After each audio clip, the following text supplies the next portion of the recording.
नमस्तुभ्यं वरदे कामरूपिणि विद्यारम्भं करिष्यामि सिद्धिर्भवतु मे सदा वसुदेवं सुतं देवं कंसचाणूरमर्दनं देवकी परमानन्दं कृष्णं वन्दे जगद्गुरुं हरि ओम कृष्णं वन्दे जगद्गुरुं.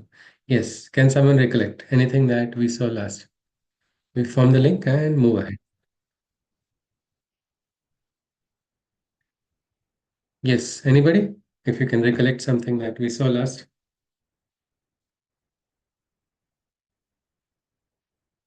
We covered what is the second movement of the Isha Upanishad.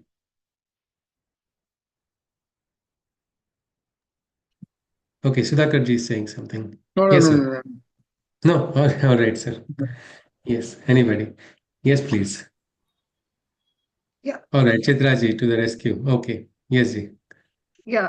So, as you mentioned, the second movement, we begin from verse 4. So, we get to see the architecture of the definition of the Brahman.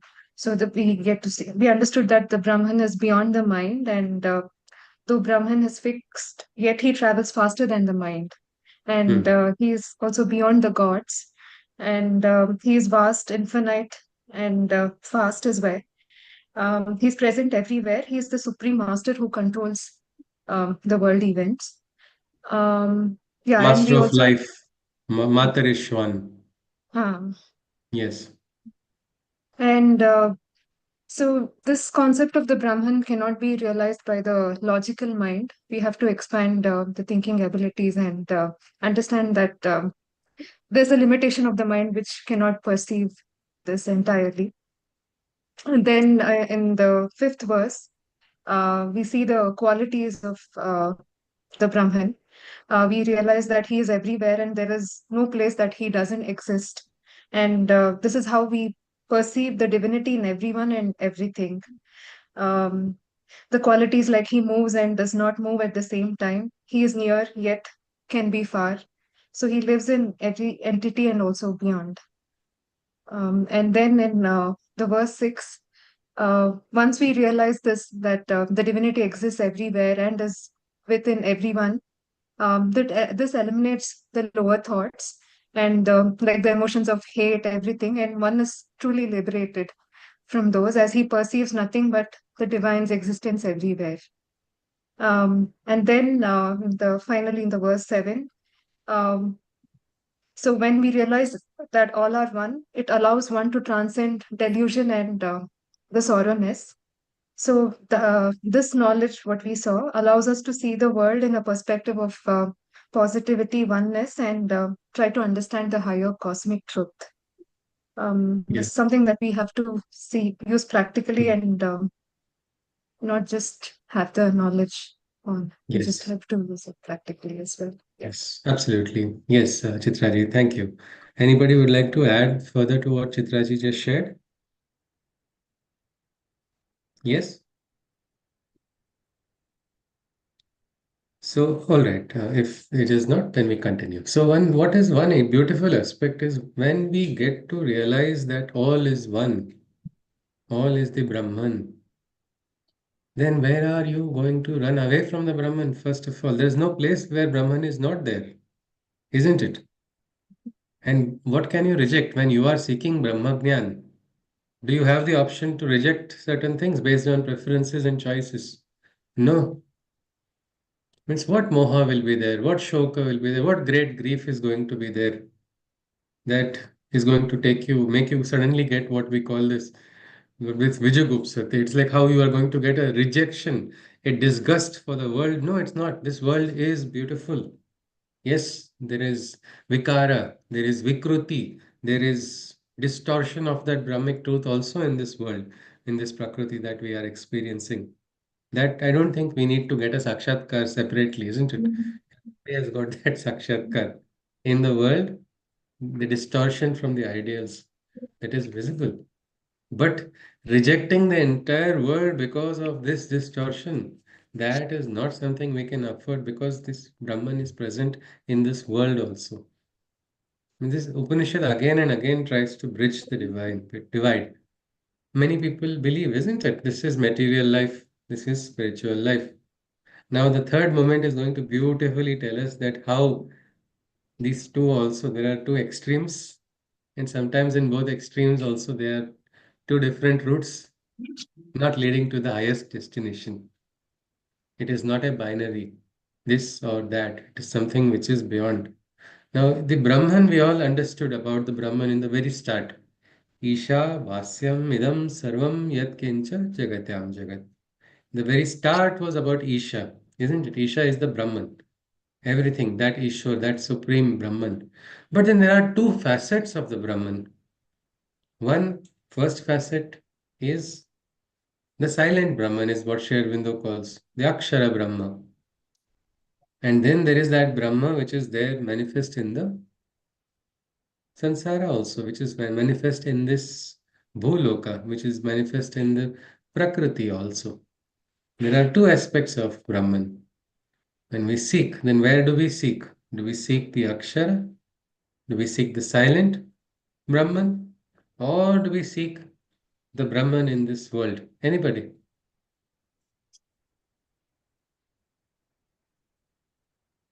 Anybody? We we can't seek the silent Brahman until we know what the full Brahman Okay. is all about.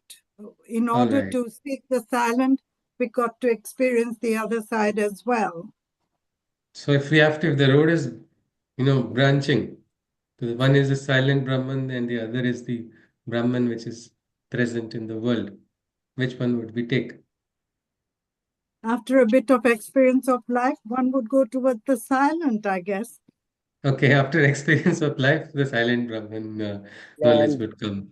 Okay, Or interesting. somebody like me Rashmiji. who's hard of hearing, I've got the best of both worlds when I take my hearing aids out.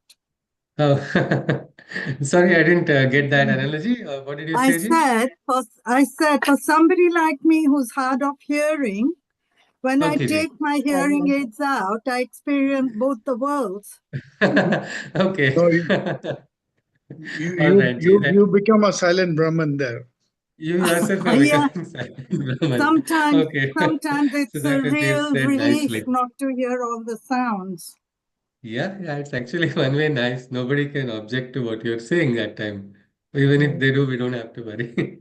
But yes, I think, Now that brings forth another question.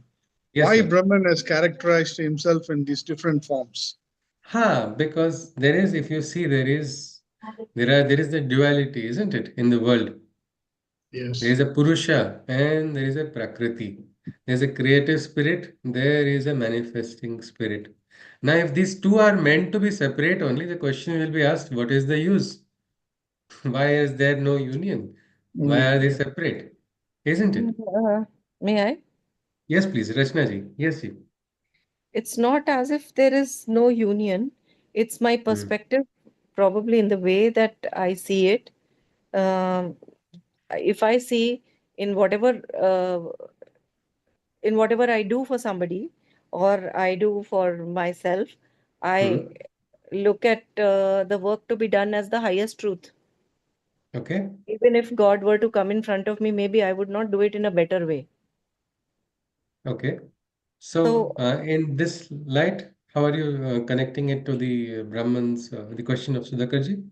say, um, uh, um now I'm seeing it in everybody, but say there is a person who's probably transcended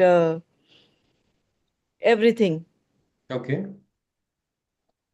So the silence is also there to be perceived as the same thing.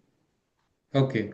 So you mean to say probably a hybrid model. We don't want this only or that only. Probably both can be. Is that what you are suggesting, Rachna ji? I think uh, I think both perspectives can belong to, because there are so many people. There'll be different people with different perspectives. Right. Somebody would like to see it in everything, because then they can live in this life. Otherwise, everybody cannot go silent. Okay, There'll be okay. lots But of one things before to we be go done. into this Upanishad, one question because you said there are many perspectives. But is truth a matter of perspective or truth? is beyond perspectives. Yeah, truth. The final truth is beyond perspectives. My final truth And is beyond means ultimately, if I say now good morning to everybody in India, you will say something is wrong in my head because it is evening. No matter what, it's my perspective. The light is very bright in my room, so it's morning. But that's not the truth, isn't it? No matter what, it cannot be called morning in India at this time. maybe Maybe dawn of something. consciousness, that would be a different aspect. But otherwise, the truth is going to be one, and that is the Brahman's truth which we are seeking in the Upanishad. So, Vedantic truth is a little beyond perspective, but it is to be realized. And this duality which has been mentioned, it is a very important duality. The third moment is actually going to bring face to face that dualities. The reason of introducing these dualities also is for us to understand that these are the two extreme paths. They might be the two goods, or they might be the two evils also. Or there might be something beyond. Means it is like two ends have to reconcile, for there is a plan of the divine. The Brahman is also called Ekameva Dvitiyam Brahma. In Sri Aurobindo's Vedanta, it begins Ekameva Dvitiyam Brahma Sadasada Rupam Sadasada. So, what is this Advaitic truth of the Brahman? If that is understood, the crux and the core of the Isha Upanishad also will be understood, and the crux and core fundamental of the Brahman in this world. Because after a discussion with uh, what we can say, a Sanskrit scholar, after on the light of the Gita, one very interesting concept thought came in light of this Upanishad also is that Brahman is also present in this world. So why will we reject this world? Anandamayam Jagadidam Sarvam Parabrahmanamartitam Mayapi Parabrahma Prasantasya Santarupinam. So what Maya is also a part of that Brahman only. A finite form of that infinite. It is blocking us, is blocking the view, but that has been introduced by some system, a system of Prakriti. There's a system, there's a gradation of consciousness, there's a gradation of manifestation. It is like there is an orderliness. What we understand on the outside to be chaotic, random, is actually a part of a system. I think many of us must have come across this chaos theory. Anybody? Have we heard of Sorry, this? what theory?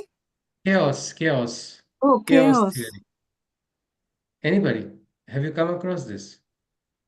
I've heard, No. but don't know about Yeah, it. chaos is also obeying a mathematical equation. Chaos is random, isn't it? According to our understanding, chaotic is cannot have a chaotic is that which is not having a pattern. But here a mathematic pattern of chaos is also understood. It is described and that has practical applications also.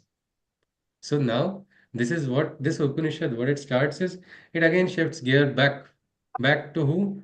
Back to him. Who is that he?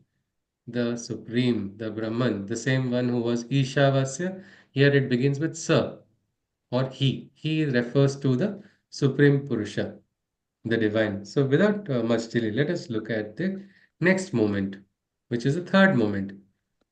When does this moment start? When does the moment end? Why is it the end? Many people have a lot of questions because some people don't like Sri Aurobindo's interpretation for some reason. But you read the shlokas only. You will yourself see the beautiful. Now, when we look at the style, the rhythm, and also the meaning conveyed, it is so simple. It is the pattern which is visible to the eye. Anybody. Now, for example, you will only tell me when this moment is getting over. I will not tell you which. Uh, I'll just tell you the shloka start, and you can tell me when the moment starts, or if it is continuation.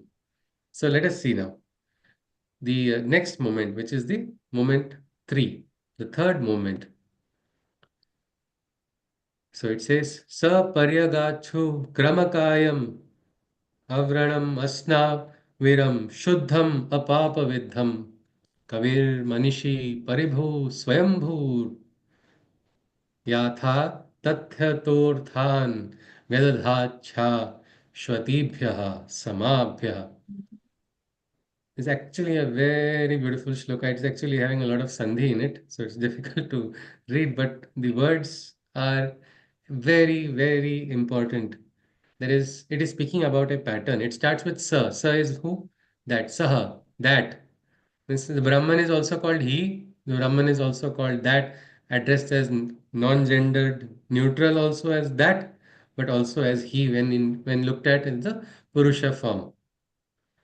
Sa paryagacho kramakayam avranam asna viram shuddham apapa vidham kavir manishi paribhu swayambhu yatha tathyatorthan vedadha cha shvatibhyah samabhyah.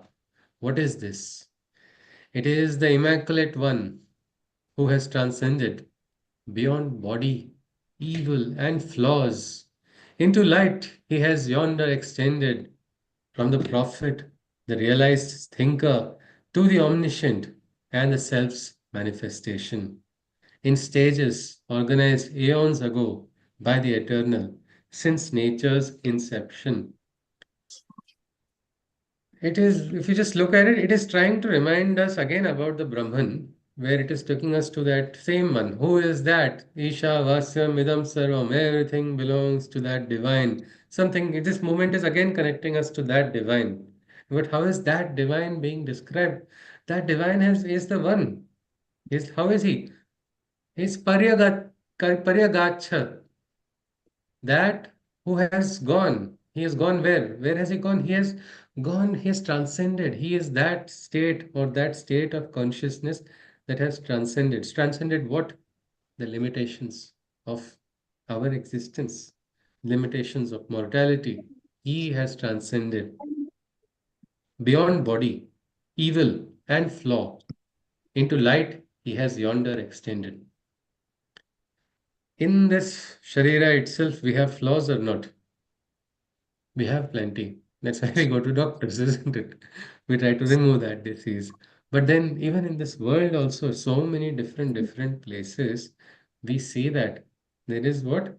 Vikruti, Vikara, distortion of some higher truth, some higher consciousness that is being distorted by some force. But this Brahman is immaculate. This Brahman is perfect. This Brahman is Sanatan. This Brahman is Shashwata.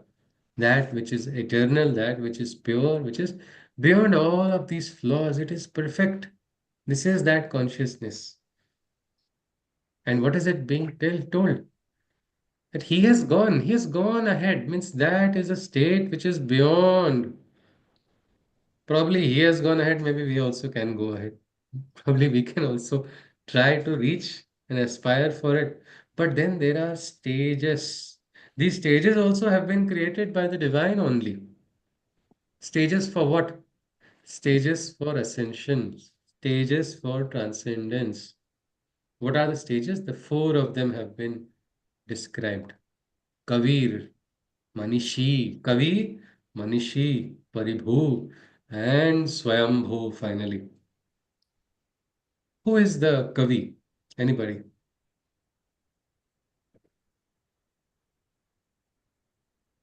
I use the word prophet here. You can also use the word seer. But who is Kavi? What is this word Kavi? Anyone? KVI, Kavi. Is Huh? that how it? KAV. Yeah, I mean, that is in English, but it's not the English word actually. It's there in many regional languages also. But the Sanskrit word Kavi. Is he a poet? A poet? Okay, Sudhakar ji has said poet. Renuka ji? Poet, I said. You also said poet. Yes, in many of our regional languages, it is poet only. There's also a phrase in Hindi, जो जो ना देखे रवि वो देखे कवि. What the sun cannot see. Some places, the darkness of the sun.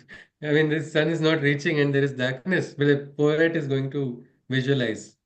So there are poets who write poems about things even beyond romantic poems. They go to higher truths also. What do they try to understand? Well, they are trying to get glimpses of a truth.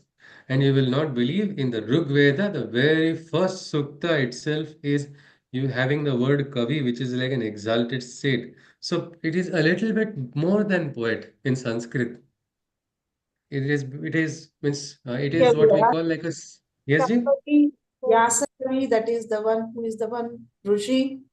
Renuka ji, you said what? First word I lost it, sorry. Vyasa Kavi.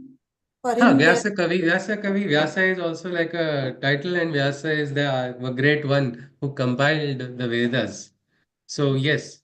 Now, Whereas um, somebody who can dare and have the courage to think. okay, yes, somebody who can dare and who can have the courage to think or to even see. He's a seer. He's able to see. He's another word, drashta. Drashta is the one who is able to see, visualize, where there is no idea that something can happen. Absolutely nothing can happen there. The Kavi is able to. I think in our freedom struggle, we had so many Kavis aspiring for freedom and then they wrote it down in the words, isn't it? They're almost prophetic, isn't it? They could visualize. Why? It is, they are all moments. Some people get inspiration. If anybody has any friend who's a poet, or anybody is a poet in our group, you can like, share your experience. How do you get the poem? Do you go click download, it enters? Or how is it? How is it? It comes from somewhere, isn't it? It comes from, and Sri Aurobindo had, advised so many of sadhaks to use poetry as a medium for sadhana. Use poetry to connect with a higher consciousness. Use it. It does not matter what you are writing, it is what matters is from which source you have received it. And that is why slowly it helps a person transcend. So first one is the seer or the Kavi. Agni is called the Kavi in the Rigveda. Agni is the first deva invoked in the Rigveda. Agnir Hota Kavikratu. He is also the Kavi, he is also the Kratu or the doer. He's not just writing poems and not manifesting them. So he's having that potential. He's the Kavi. Agni is that force. So the first level means first stage of ascension is poetry. A friend of mine, he was diagnosed with bipolar disorder. Probably that was because his parents didn't like the poems he was writing. They took him to the, really, his mother actually, he was a very good poet. I mean, unfortunately, I lost touch with him for multiple reasons, but his poetry was so beautiful. And I really had a great joy in reading some of his poems. Some were really dark, but some were, which were about light, they were very good. And his mother just gave all of it in trash to the Raddiwala, his entire poetry. But that didn't stop him because he and most poets are a little crazy only. They keep going on their path. It doesn't matter. But when he met a psychologist, the psychologist said, poetry is a spiritual faculty. And his parents thought they were paying him for the treatment.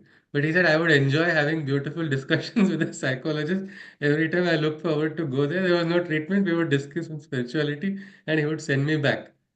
Because this is an opening. When you are able to understand beyond your own personal emotions, personal feelings, you are able to see something from a higher plane. I think we also sometimes get a glimpse, isn't it, of things. It may not be a poetry or some kind of epic that you have to write. Not every poet is one who writes poems. Some poets live their poems, isn't it? They don't write down on paper. Well, this glimpse, this ability to see, meaning in the midst of activity, also you're able to suddenly, this would be nice, this is good, or this is something suddenly from nowhere. In the greatest chaos, somebody gets a glimpse of peace. Okay, time will come. Soon this darkness too shall part. Suddenly that time will come. These are all what? These are all what we can say sudden glimpses. So that is the first stage where you become receptive. So that is one, which is Kavi. But there's a state which is said to be higher than the Kavi. That is called Manishi. Then there is Paribhu. And then finally there is Swayambhu. Before we go there, we just have to first understand and recognize this poet, is he working on the level of mind only? Or is it slightly higher than the mind? That is my question. The seer. Wisdom, Yes, that wisdom. is nicely said. Shashiji has said wisdom. So it is something which is higher than mental logic. It is something which is slightly higher. So somewhere when that opening of wisdom is there, it starts pouring, you get clarity or you get some glimpses of what is going to happen. And then that immediately, when you are calm, You're able to, catch that particular moment. You're able to understand this is it. So that is the first state. In the Bhagavad Gita also, they said there are levels of consciousness. Like there's a ladder of consciousness. It starts with first the level of indriyas, level of senses. What can the indriyas understand? Only what they are capable of, isn't it? What your eyes can see. I cannot suddenly, oh wow, what a beautiful ultraviolet light is there. Can I see with my naked eye? No, No. infrared, it's not existing for me because my eyes are not letting me see it at all. It may be surrounding me, but I will not be aware of it because that is limitation of indriya. Same with the ears, same with all our indriyas. So indriyani paranyahu indriyahur indriyebhya param manaha means there is something which is higher than the indriyas, that which is the adhipati, which is the raja of the indriyas, which is the indra of the indriyas, that is the mind. Mind can allow us to transcend. Don't we agree? The pull and Yes. sense of in the impulse of the indriyas. I want to eat ice cream, but I am having a sore throat. So what's going to happen? Indriyas are going to, oh, this flavor is very good. It's going to keep trying to tempt me. But suddenly the mind will be able to slightly say, no, tongue, keep quiet. Focus, focus on something else. Then what is going to happen? You're going to at least rise beyond the indriyas. Because if you never try to rise beyond the indriyas, you say, I am going to live here only in this level of indriyas, then you're not going to get a chance for the higher experience. We have to use the indriyas. We are never going to discard the indriyas. That is what we are going to come across in the next shlokas. The dualities also, which are sometimes a flaw. But unless you transcend the indriyas, the experience cannot be got. What is the Swargaloka or Brahman for a drunkard? Unlimited supply of alcohol is only for that person, nothing beyond it. Because that is the limitation of that person. So, like that, but then there is something higher, higher than mana. That is what Shashiji talked about wisdom or buddhi. Indriyebhyaha param manaha. One doctor, a senior resident, she shared her experience about a moment where she functioned on what we can say a strain of intuition. She received it suddenly. He was an anesthesiologist and they were working for looking after a particular patient. And problem was diagnosis was not being done. They were not able to identify what needs to be done. Now, unless the diagnosis is done, the line of treatment cannot be decided. So everybody was just trying to struggle and figure out what's going on. But suddenly, this doctor, she shared her experience. She said, something out of nowhere came into my head. I think once Dr. Atulji had talked about it called extrasensory perception. In Mm. medicine also, they acknowledge that is a part. That is a part of it. So she got that feeling, let us do this test. Though nothing in her logical mind told that test is necessary or nor in the SOP which mandates that that test needs to be done. But she did it. She didn't even go to her seniors because she knew seniors will scold. So she just went to the technician and said, but this is on me, please do this test. And immediately she got the result and she said that result immediately that result gave me the entire answer that yes, this test has proven that this is the problem. Immediately they could work on it. And the line of treatment was decided and they could move ahead. But she says it was not my mind. It was something higher than the mind. So this higher than the mind, sometimes we get glimpses. Sometimes the glimpses are very strong. Another person, these glimpses maybe somebody can utilize the glimpse and get a what we can say indirect picture. Like inspiration for a poem, it comes from a glimpse, isn't it? From somewhere. And the person writes down something driven by it. But then everybody is not like just getting glimpses. There are those who have transcended. They are getting glimpses, but they're getting a little more than the glimpse. They're getting a clearer picture. Meaning, like, it's like a spectrum. So you can't really always say this means this means this means this.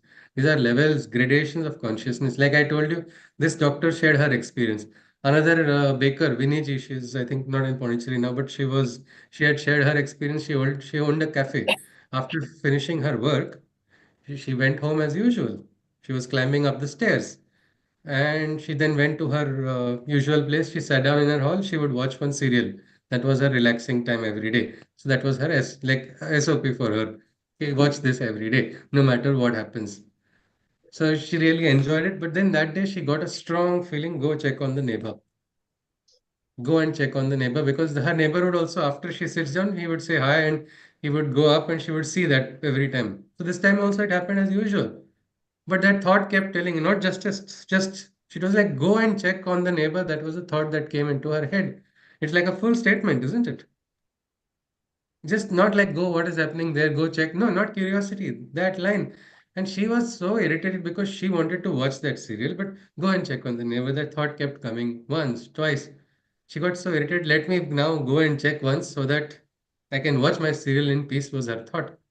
So she got up and she went outside, and she was surprised to see her neighbor. He had fallen flat on the stairs. He had fainted. So immediately she called the doctor, and then they took him, and the doctor said, you brought him on time. That was good. So what is this? This is not just Clairvoyance, something. Yes, sir. Sudhakaji? clairvoyance. Yeah, very beautifully said. That's a nice word. Clairvoyance, isn't it? Yep. So though she did not get that full clairvoyance that she could get a full vision of certain things, but she got a little bit more than just a glimpse. That was an important one, no? If that had not taken place, this person would have not. And this is like it was like a divine arrangement. She says, "I still don't know. I shudder to think what would have happened if I didn't listen to that call that came inside of me." So what is this? This is something which is higher. So that is the next stage of consciousness. From Kavir, it is the Manishi. Kavi to Manishi. If you say it's like not just are you having a brilliant idea, you are now having a blueprint of how that idea must be executed. This is to be done. Then it's nice to have blueprints. Means everything is clear, no? Little always better to get a blueprint. Ki, "Chalo, this is going to happen. Yes, this is going to manifest. I know this is it. The blueprint is clear. You can become relaxed. Better than the Kavi, no? Kavi state where you've just got a glimpse, but now you've got a full picture. So this is going to happen. But my question is, can you relax after that? Okay, this is going to happen. This will happen. All right. I don't need to do anything now. Let the divine do it. Or is it important to manifest the blueprint also? It is important to manifest. You have to do Anybody the has karma. done any construction? Yes, Alpanaji, you were saying something? So I said it is important to implement or do the karma to Yeah, get it. Yeah.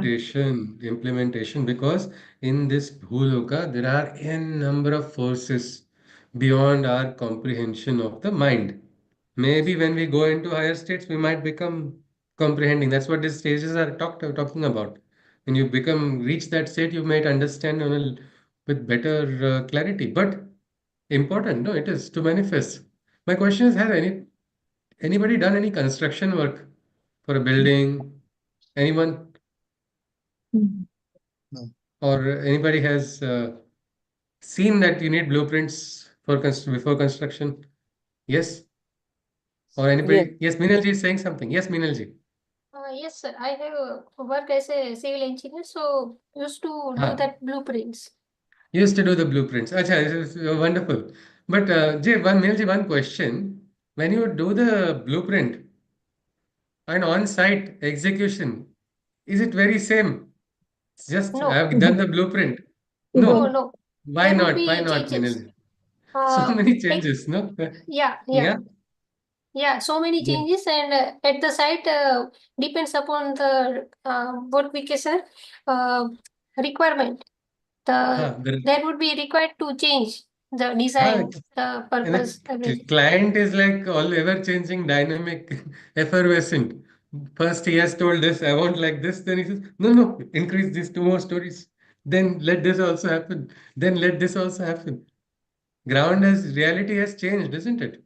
Yes. So it is like one very famous politician. She had prepared like a blueprint what she has to speak. Problem is she did not know Hindi. So it was written, and that speech was in Hindi. So she said, on this beautiful sunny day, she started reading. I'm not naming any politician, so please, anybody from any political parties, don't object. Even if you know it, don't tell me any name.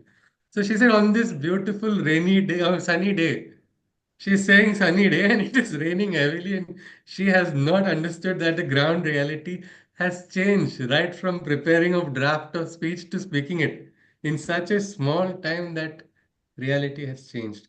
Like that in reality in life also. Sometimes we get beautiful blueprints, but manifesting, array, what is this? The ground has changed, full equation has changed. What was looking very simple, what was looking very easy, suddenly the entire picture has changed. Because this is the Bholoka, no? This is the Loka which is having the maximum flux, and this is the where all resistance is there, all forces at play. It is said gods also are wanting to take birth. Gods aspire to take a human birth because this is where maximum what we can say sanskaras also dissolution all that happens faster. Everywhere else it is not. So that is why this is important, and that is why it is a part of the plan of the divine. All these hurdles, all these challenges. So as Minalji shared, she's an expert, or in Gita they say Kshetrajna in this field of blueprints. So what she said is blueprint manifestation is different. Say building construction and getting married, you have to do this once. Then only you will really understand what is its actual way because so many problems come into play.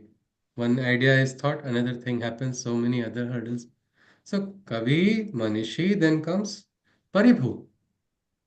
Paribhu is somebody who knows how to bring that manifestation also, meaning not just a maker of fine blueprints but is able to understand ground realities, knows how, what, where things have to be done. That is the next stage of consciousness where you see this is a gradation of consciousness which has been said. First is this, which is you get that one a vision of things, what are to occur, at least some glimpse.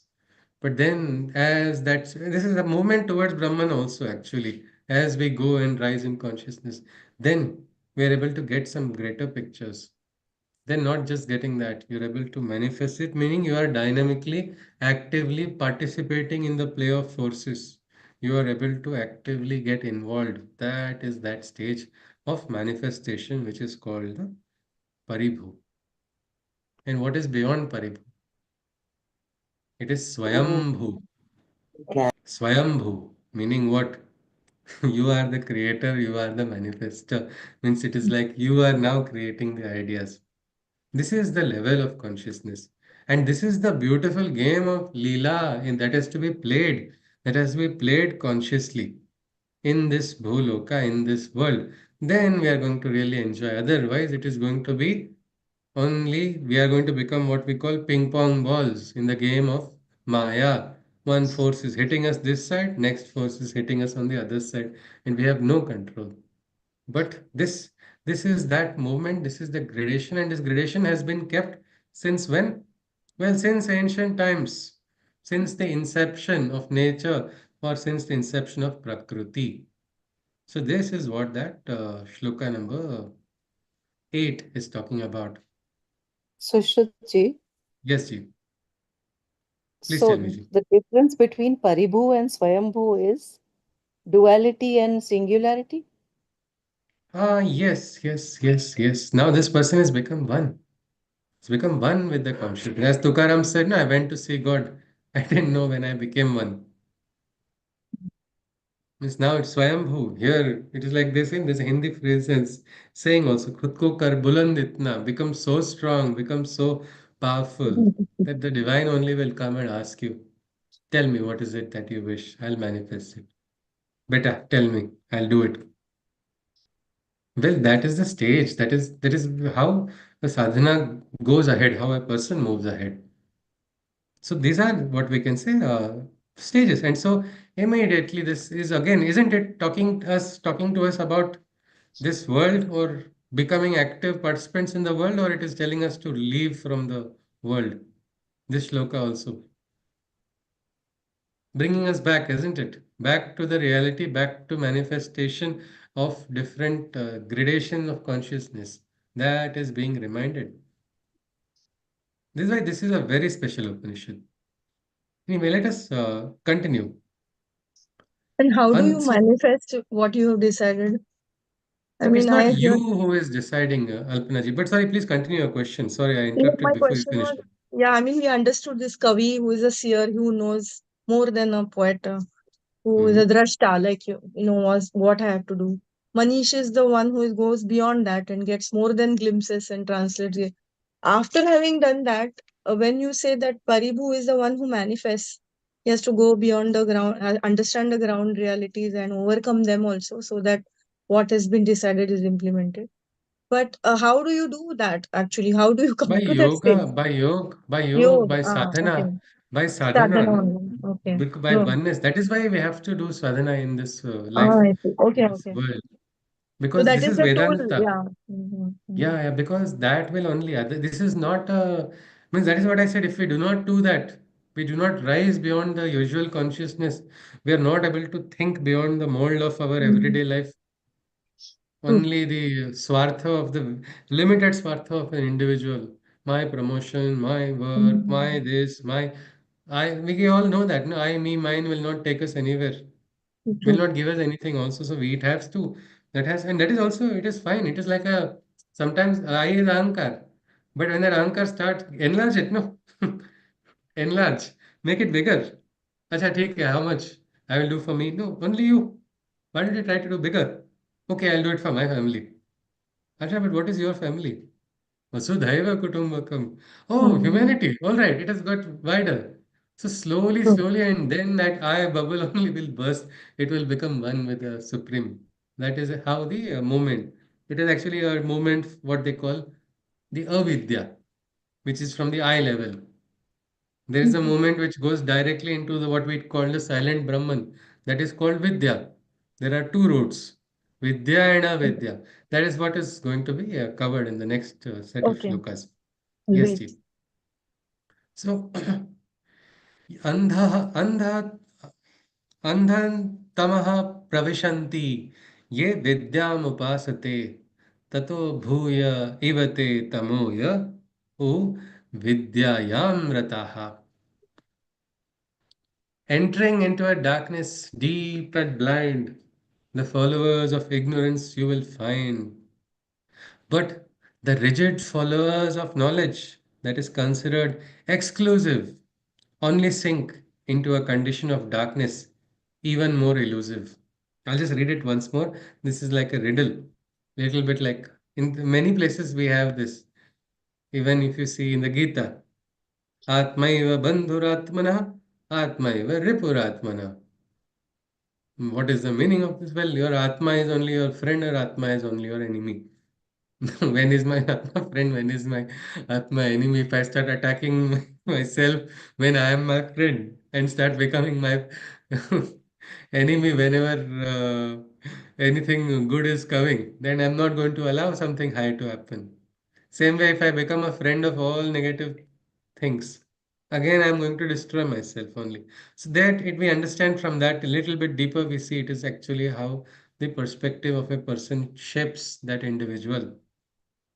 You believe in your ideals, you are able to live that ideals. You stop believing in those ideals, you're not going to manifest any of those ideals. Isn't it simple? It is your Shraddha, isn't it? Shraddha Mayoya Purusha, it is said in the Gita. What is your Shraddha? That Shraddha is going to take you. You suddenly say, this is not practical at all. This was just a dream. This was nothing which is possible. I don't think anything can be done. Such a person, will a person dare? Instead, that person will go on that path where the person is describing everything to be just non-ideal only. This is how the world is. This is how everything is. So, like that, in this shloka, we look at this shloka.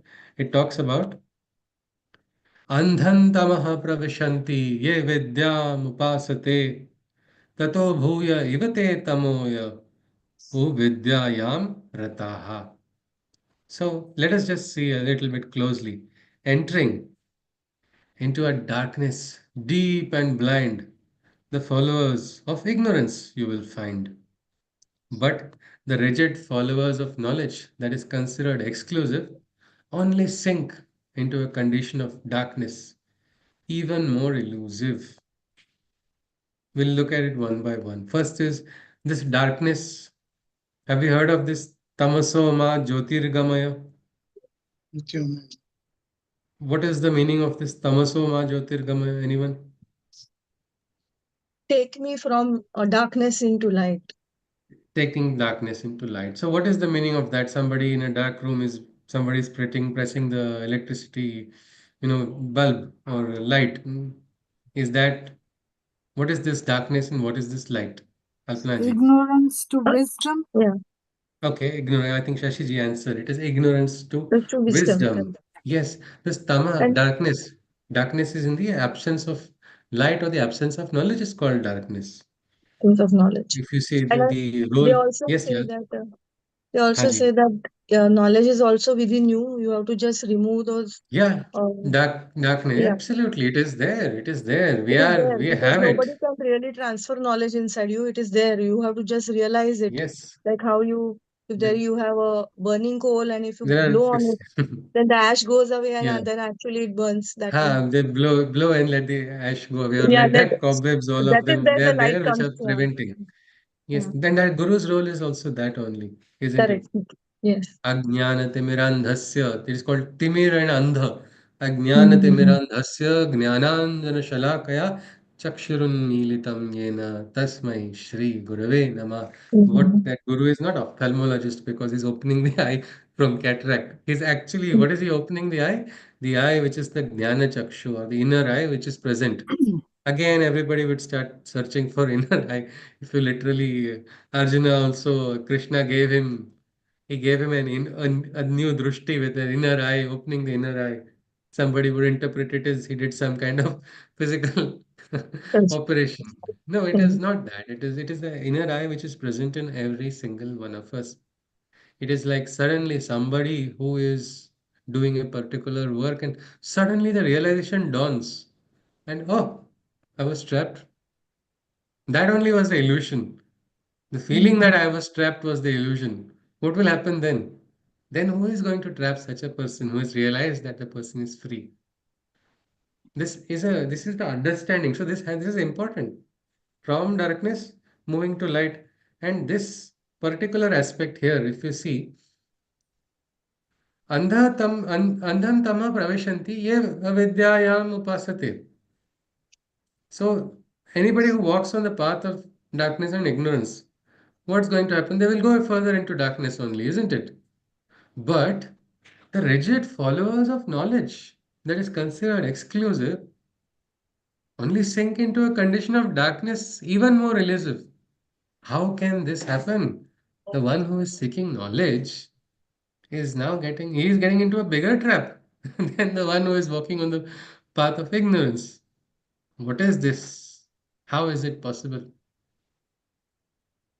No, because the ignorant has made up his mind and Okay. he cannot rationalize anything. His mind is already made up and it has got an answer. Whereas the Okay. seeker, he keeps Ha. seeking for knowledge and knowledge and knowledge, and that comes with many things. And he has to Ha. look for answers for everything to satisfy himself. So, yeah, but that is a good thing, isn't it? But That's a where good is thing. the bad thing that is into a greater pit? Because maybe he's getting ahankar by get Okay, that's also interesting. Alpanajay, see, exclusive, no, it is a knowledge which is considered knowledge. exclusive, meaning I am smarter than the other person. Somebody Yeah. say, I will have ahankar because of avidya. Avidya is also how we can say individual, trying to experience. See, I am so strong, I am so powerful. I have just learnt in some akhada, I have learnt a little bit wrestling. Now I say, yes, I am the Pehlwan here. Nobody better than me. Suddenly, what will happen? One big Pehlwan will come from nowhere. Until that Pehlwan comes, I'll keep going there and I'll get trapped. I will fall. That's a normal thing. But then I'll be, say, I get a dhobi bachad, I'm finished. I realize ki gone. This man is better and now I've fallen and I've got a realization. But in the in the marg of sadhana, sometimes sadhaks get sukshma ahankar. which is subtle, which cannot be. Sometimes Guru points out to the Shishya and no, no, this means this. So it's not there actually. Technically, there is no Ankar inside of me. What's going to happen? Well, this is the aspect, meaning knowledge also, meaning we should understand that just because if we are getting knowledge and suddenly we are starting to feel my knowledge is exclusive. So many parts, so many ways people follow, and then what do? They spend their energies criticizing another person's path, saying this is useless, this is hopeless. See, ours is better. Now, what is that? There is a greater darkness here. Somebody who is not walking on the path will not make those mistakes which a person is doing. So here, this is a duality. This duality which is creating bheda, no? That is how that buddhi is going to get divided. So one side is, if you see avidya and vidya, if you just want to see both the paths, vidya is that which is going to talk about unity. Unity with what? Ultimately, unity with that Brahman who is what we call the silent Brahman. Unity with that Akshara Brahma, becoming one with that. That is one.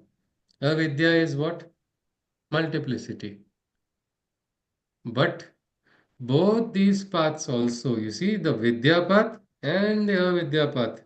Shervinda has written a beautiful commentary. I think anybody can just, I forgot, I think I was going to share it in the group. I'll share it today.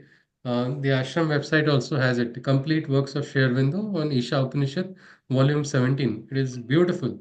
He has given a extensive study on this. So here, one side is the Vidya, one side is the Avidya. But both these ends, it said no, when two people fight, both are wrong, isn't it? When two people fight, both are wrong. What is the meaning of this statement? Anyone? The mother has said this. Looking at only their perception when they are trying Each to person. Ah, look. yes. So there's no chance, no, of reconciliation. Both are holding on to their perceptions only. This person is saying that is useless, that is mithya, that is false. Another person is saying no, this is false. What is happening? Both are actually negating. Instead, if they are not, if they can understand that, yes, through Vidya also, through expansion of what we call slight individual ankar, I can allow that to expand to a higher. That moment can take place. If you recognize that also, you will be saved from falling into that trap. And same way the person, okay, I don't go on that path, but at least that also can be a route. That can be a route for realization, or that is more likely a route for realization. Though I am not following it, that understanding can actually help us get what we call a reconciliation. Most of the time, this problem is reconciliation does not happen, and that is why we don't understand. It's always one force versus another force. Mostly there is compromise. Compromise by whom? The lower force compromises, the higher force celebrates. But the world is dynamic, no? So suddenly the force changes. Then the lower force, and it's how perpetual battles take place. And that is why this one path of sadhana, if it is becoming exclusive, understand that this is not an integral approach. This is an approach which is somewhere deviating and it is risky. It is going to take into greater darkness, is what the warning of the Vedantic rishis. They are warning it. In the long, with so many thousands of years before, they have told that. Let us go on. अन्यद् विद्यया अन्यद् अविद्यया इति शुश्रुम धीराणां येनस्तत् विचचक्षिरे अन्यदेवाहुर्विद्यया अन्यद् अविद्यया इति शुश्रुम धीराणां येनस्तत् विचचक्षिरे. The ignorance at one end terminates, and at the other, knowledge culminates. The doctrine of the awakened we have thus received, and their ancient wisdom we have heard and conceived. This was called ancient wisdom in the ancient times. In modern times, we'll call it ultra ancient wisdom if we want. But he's saying these awakened ones, the ones who had dhira. Dhira is what? Dhira is one ability to remain calm, or is there a depth? There's a depth in the understanding. So these wise ones who had lived, who had experienced, they have told that, see, this is going and culminating at one end. Ignorance is ending at one side. It is that is one end, and at the other end, knowledge culminates. One is terminating here, one is reaching stagnation at other place. Knowledge is also getting stagnated at one point, and ignorance is getting terminated at another point, which is the other lowest end of ignorance. This has been understood by the wise. We look at, since the time is, we'll not be able to complete the entire moment today. We'll look at maybe another shloka or two of Vidya and Avidya, because then there is something called Sambhuti and Asambhuti, birth and non-birth. That we can probably look at in the next session. So then from there we can take it ahead to the fourth moment. And like I told you, you will have to tell me when it is the fourth moment. I will not tell because some hypothesis somebody made that no, this is not Shervindo has just given his personal feelings. Well, truth is not a matter of feelings or perspective, isn't it? I feel so good or I feel so bad. What are you going to do with your feelings if you're not able to manifest the truth? It's of no use, isn't it? So this, let us see, let us all try.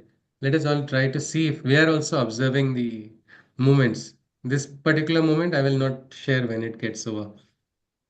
So here, the 11th shloka, it comes to Vidyam cha yastad vedo bhayam saha avidyaya mrityum tirtva vidyayam amrutam ashnute. But he, who is he? This is not the higher he, this is the he of the individual who has risen beyond these two opposites, who has brought about what we call a reconciliation. I think the best aspect in life also is reconciliation, isn't it? Reconciliation between friends, reconciliation between opposite ideologies, reconciliation between that will bring stability, isn't it? Otherwise, it's just going to keep creating. That's why Krishna very beautifully said, "Na buddhi bhedam." Start working, but don't create further divide. Because if you create further divide, you're moving away from the truth. Instead, find that middle path which will unite. And when the unity is so strong, that unity will manifest in the multiplicity also. And that will remain. That is something. So here, that individual who has learnt, he has learned this trick, what the Dhiras of the ancient times had understood. He, what does he do? But he who integrally perceives both as one, and knowledge and in knowledge and ignorance sees distinctions none. The state of death by ignorance he transcends, and by knowledge into immortality he extends. What is this meaning? The one? Yes, Rashmi wants to say something? Yes, so what he's saying is both are equal. Ignorance as well as the wisdom, Yeah. the means with which we are going to the truth, they Hmm. are uh, they are both similar, and we have to go beyond those two, even those two words or ways or means. Hmm. It is like a leap. Then it is not which something which will be understood with the mind, Hmm. Hmm. Hmm. So then that will because liberate a person, isn't it? yes, yes, one is like, even with ignorance and with wisdom, we are still using some path, probably uh, which has some roots in the mind. Yeah, absolutely, absolutely. We are trying to We are transcend, no, isn't thinking, it? we are Yes. thinking, or we are labeling, or we are interpreting, or intellectualizing, or whatever. But we are Yes. busy in that place, whereas the Ha, truth is not there at all. So absolutely. it is not to be gone by that way, or to be understood by a label. Wonderful. That's a beautiful aspect Rachnaji has just shared. You see, this is very important. Many times when we start doing sadhana, we have to learn, we have to transcend ego.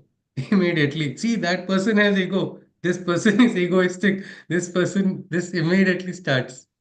Damlaji had banned the use of that word ego. He said, don't ever use that word to at least his Shishyas when I had started that time. He told me, don't use that word at all. Why? Because the ego in you is seeing the ego in another person, isn't it? What is the use? What are you going to do with that? What are you going to achieve? Instead, let's keep that all aside.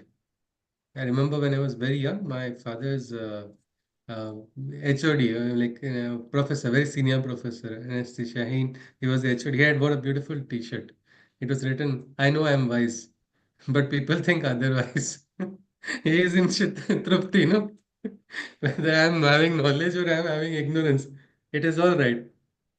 It is all right. What is it? Why even Vithala tu Veda Kumbhar, God is also called mad and ignorant by the Bhakta. And he explains why you are mad. See how you have played like a potter. You are a mad potter because a potter plays with five elements to create a pot. Some pots he creates, some pots he breaks, some pots are very lucky. These pots get butter. Some pots they are getting hot embers, they are being used for heating. So who is deciding? This same one who is lovingly caressing, he is also using that same hand to break it also. Why? What? No, God, you are a mad potter. That's his understanding. But this is not a what we can say ignorant understanding. It is an understanding of somebody who got a slight transcendence, a transcendence of what is happening. He is relating it to this creation of everybody. Look at all of us. We are like घटाघटांचे रूप आगळे प्रत्येकांचे देव वेगळे. Means look at the form. Every pot is different. But look at the fate. Each pot is having a different fate. And what is it? Who is deciding? And what are you getting from doing all of this? Nobody is understanding. Why did you give this to this person? Why did you give that? Why did Aurangzeb get such a long life? Why did Chhatrapati Shivaji Maharaj get such a small, short life? Who is responsible? Now what? We'll take rallies against God. We do not know what to do. What is to be done? How? What? Well, that is understanding. That is the understanding which is depth, which is in depth, which is telling us this is one end, that is the other end. And how? Well, with this realization, we can transcend. What? One side you are transcending death of ignorance. What is going to happen? If you keep walking on the path of ignorance, you are ultimately going to decay, no? And get destroyed. Instead, you are going to come out of that bandhana because normally ignorance path is the path of I, enlargement of one's ego. That is the path of avidya. But in that also, if you are able to transcend that slowly, in that avidya state also, you'll suddenly maybe realize at that end, at the highest end, you will suddenly maybe realize, yo, right. At this end, darkest end of the tunnel, there was a small opening, and I suddenly saw light coming through that opening. It's possible, isn't it? That is where the bandhana of Janma, Mrityu, and all is going to be transcended. That is what it is referring to in this particular aspect. And what about the other? The one who is now probably going higher on that path of knowledge. He goes into that silent Brahman, and then suddenly he transcends it. He gets what is that Amar Tattva also. He reaches that state of consciousness, that immortal consciousness. What is that true meaning of it? Is that consciousness of immortal consciousness meaning you live for 1,000, 5,000 years? How many of us want to live for 5,000 years? Most of them say, no, I don't want. All my friends will be gone. I'll be already bored. So many new technologies will come out. Already I'm getting annoyed. The new generation, every 5 years, I think a new generation is children are saying, you people are old, you people are old. Even me now, people are calling me, uncle, you are still on this particular platform. What is this? Like, this was the platform which was when I was young, this was the biggest platform. We got all our blue ticks and so many things have happened. And suddenly here he is telling this is useless. No, nobody goes on this platform, only jobless people and old people go. And he's put me in that category. What has happened? That's his perspective, isn't it? I cannot jump like, no, I am now on the path of Vidya, so this person is Avidya. No, it's not. It's again unnecessary Bheda. Instead, if we are able to cross on the one in all, all in one, that experience, then we will experience the highest. Because through sadhana only, no, the person starts rising into what we call Satchidananda state also. Sat, Chit, Ananda. What is that? That understanding will come only when you rise, when you understand, when you go beyond. I've seen people who are going through pain and yet able to smile. One young friend I made recently, Shweta Padma Mishra ji, she makes beautiful mandala art. But at a very young age, she experienced some very difficult condition because of which she is in permanent agony. She can't travel, and yet she makes such beautiful artworks which are transcending everything. How? And when she talked to me on the phone, she was just laughing in her voice. There was such laughter. And while in that laughter, she says, Bhaiya, I'm having so much pain right now, I don't know what to do. And how is the laughter coming out if you're in pain? Isn't this transcending? Isn't this rising? By in our class also, we have Usha Maji. She is a great teacher who has converted pain into Ananda. She has converted the divine into a child. She has a fight with the child. She plays with the child. She sometimes, I don't know, probably pinches the child also playfully. Yes, Ushamaji, you can only share something about it if you would like to. If you would like to, of course, up to you. In a few lines, if you wish to. Yes, Maji. We are all lucky we get to understand the play of the child. If you're able to unmute, please do.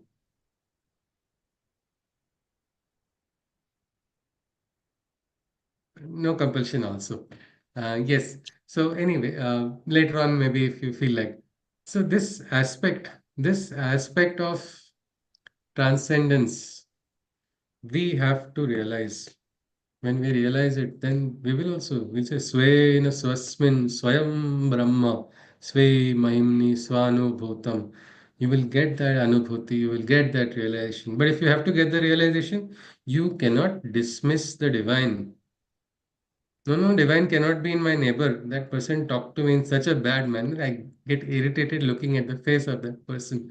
No, but if the divine wants to work through that, why are we going to through our personal prejudice or personal bias?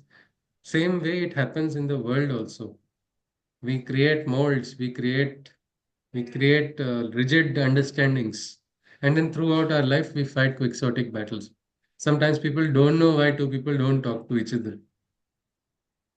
That person then says after 15 years, you were laughing that day at me. Then this person says, fool, that man was tickling me, so I was laughing. It was not at you. Now, what has happened here? Time is gone. So instead, if we are alert, we are calm, we are quiet, and seeking the divine, probably this understanding, which is beyond. One side is this end, the other is the other end. But the wise, iti shushrumadhiranam yenastad vicha chakshire, they have understood that this end and that end both have to be transcended. So this is one aspect of Vidya and Avidya. Like that, there is a manifestation and non-manifest, Sambhuti and Asambhuti, birth and not non-birth. That we will look at in the next session.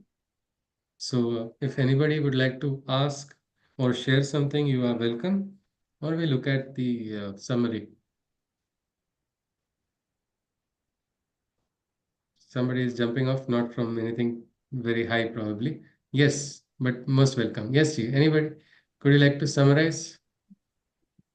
So, Shudri, I would like to share some Yes. experiences. Yes, sir. Yes, sir. When I was living in Delhi, I used Ji, to sir. go for morning walks. Ji. And during the walk, I used to come across a person who would, without exception, wish everybody Ram Ramji. Ha. With whosoever he would come across, he would say Ram Ramji. Probably he was experiencing uh, Brahman in every individual that he used to come across.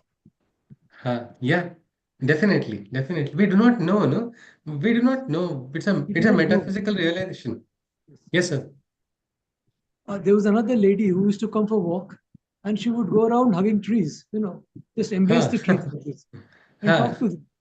So that may be probably another example of where she was Yes, experiencing Brahman in those trees. yes, People do yes, practice yes. it like this. Absolutely. It is what this is what these appearances can be deceptive. We feel that a particular yogi should appear like this. He should be wearing this type of clothes. His beard should be this long, these many centimeters, this much white hair. These are all outer aspects we do not know. Like Dr. Atulji said, even on a morning walk when you are going elsewhere, if you are conscious, if you are awake, or if you are, I am sadhak, I am slightly higher than everybody else. I have just done this sadhana. I have done this many lakh japas. It can be seen in the japa meter head, hovering above my head. So I am on higher consciousness. I cannot see anything. You will not get a realization. This is the Upanishad which is asking you to see across the world. And same as in the Bhagavad Gita also. Krishna is also asking see that truth. If you do not realize that truth, if you start looking at on the level of bheda, divide from your own ahankar's view, then you are going to get trapped in the darkness and never get that realization. So I think that was rightly. Thank you, sir, for that insight. Anybody would like to add anything, or we look at the summary? Yes, please. I think what Mr. Atul Murari was mentioning, these Yes, sir. people, they were probably in the heightened state of blissfulness. Yes, possibly, sir. Possibly. Yes. Yes, yes. They were unable to distinguish between a human and what everything they look at is godly, you know. Yes, yes, yes. Absolutely. Yes, sir. And this is something which is we sometimes associate certain things to understanding of realization. Somebody who has studied so much, somebody who has studied Vedanta only is realized. Sometimes somebody who has never studied Vedanta can give us the greatest Vedantic realization without our knowledge. We need to remove our limitation. There was Ma Bahina Bai Chaudhary, Maharashtra, illiterate poetess. She would say, for me, Panduranga, Vitthal, means Bhagavad Gita came from the soil because she became a widow at a young age. She had to work in the fields. But working in the field, she got that realization. Through the soil, she got it. She would Yeah. say, the wind, the leaves, the rustling of the leaves is telling me about the coming and going of the divine. We hear wind rustling, we don't hear, we forget hearing the rustling only. We are busy in other thoughts. But here, somebody is able to experience that and get some understanding. Why she is very significant is because she never knew to write or read anything. So the world did not know about her when she was there. But her words had that golden truth that her son just recorded whatever he heard his mother sing. And because of the efforts of the mother, the son got education. He got educated. And then one famous educationalist, Acharya Atre, came across this. Came across this and he said, oh, this is gold. It must be published. And then posthumously, people are doing PhD on her writing, which is not even in what we say Shuddha Marathi. No, it is not. It is a dialogue. It is a dialect which is having so many variations. But it is not important, isn't it? It is what is important is the truth contained, and that Brahmic truth is present everywhere. Whether you look at this marga or look at that marga, that opening must be there. Unless that is there, we will all be doomed. Is what this Upanishad declares. So I think that is something we have to be wary of. Nobody should necessarily trouble ourselves. Yes, Excuse me. yes, ma'am. But realization is what if I did some, if I scold my son or whatever, then I feel why I'm doing that is called a realization or what you're saying. Sakshatkar. Sakshatkar is the beautiful word. Sakshatkar means the Yeah, full realization of my true being. If you realize that it is my duty, I am the mother. Sakshatkar at I am the mother, it is right thing to shout. so Then that then God question will not come. shouted at I am him. raising my child, but I have to not shout from a level of lower consciousness. If I do, that will create wrong imprints on the child. Sometimes parents are unnecessarily strict on the children, or sometimes parents put doubts in the children who are brilliant. They are so brilliant and yet full of doubts that they don't have confidence in themselves. Why? Because it has not happened from higher consciousness, isn't it? It's a darkness. So Sakshatkar is I am something. What are you? You are become Jagan Mata, no? Universal mother. Abdul Kalam's mother taught son to have a universal perspective. And that was a higher realization, no? Perhaps she might have got that Sakshatkar already. Others don't know about it. But That was in action, which was visible, isn't it? Raising her son, who became a universal child. And he has many times talked about the values that were instilled in this village that only took him ahead. So, yes, Sakshatkar can be anything, anywhere, but it is something which is allowing you to connect with the higher truth and higher consciousness. That is called Sakshatkar. And we must all, like, yes, it is our, like, Swaraj is my birthright, I shall have it, Lokmanya Tilak had said. We must say Sakshatkar is our birthright. Sakshatkar will give us Sachidananda at all times. All times. People talk good, people talk bad, the financial situation good, bad, nothing is affecting us. That is all we need to experience. Then it becomes a play. So yes, I think with this we should conclude because I have overstepped everybody's time. Everybody is has to get ready for. We are talking about karma and actions. So weekday has just begun. So everybody has duties for the next day also. So yes, please. Can someone summarize some of the points that we saw? We form the link and conclude. Yes. I was about to restart and we found the link again. So yes, this is the limit, I think. One more end, which should not, we should understand, which is the start and the beginning. We saw Yes. journey of the Kavi. Yes, Aditi? Journey of the Kavi. The Journey. journey, okay, not just journey of the Kavi, the state of a realized person from the Kavi onwards. Kavi, Manishi, Paribhu, Swayambhu. That Swayambhu is that destination where that means it is there, the realization. Akshara and also the Brahman in the world, that oneness, it is fully realized. Okay, that is an experience to be got actually. We must try. What is the stage after Kavi? The second one? Kavi Manishi, Manishi, okay. the one with the blueprint. Blueprint, okay. So he's got the approval, but the construction work is being done by the Paribhu. Swayambhu is like, don't worry, I will create, I will sanction, I will get approval, I will construct also. No problem. All clearances, supply, everything, electricity, water, everything will come. No problem. I will do it. That is Swayambhu. I think we all need Swayambhu builders, no? We'll have no problem at all. Yes. So that was this. These are the four states. That was one thing. Then anybody? Vidya. Yeah, the two ends. So one side, one end of darkness is Vidya. The Avidya. one another end, I mean, Avidya is at one end, and then even greater darkness is that rigid Vidya, which is making it exclusive and rejecting everything else than what it understands. So that is the second Vidya and Avidya. And then, yes,